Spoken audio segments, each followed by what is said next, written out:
Hello everybody, welcome back. Today as well we have got you another video. In this video I'll show you how we can fix your reels not showing on Instagram profile problem. But before that, please do make sure to like our video, subscribe our channel, and yes, without any further delay, let's start. So for that, go ahead, open up a particular Instagram app.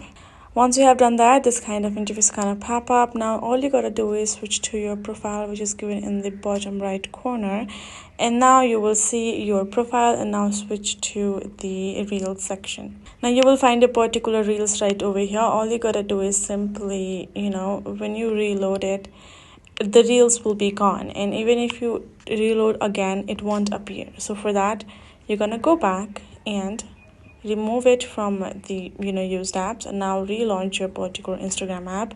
Again, go to your profile, switch to reels, and there you will find your reels back on. Now again, if you do this, it will be gone.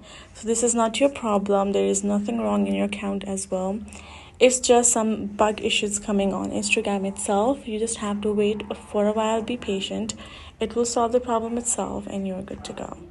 So that's it for today's video. If you got more questions, let us know in the comments.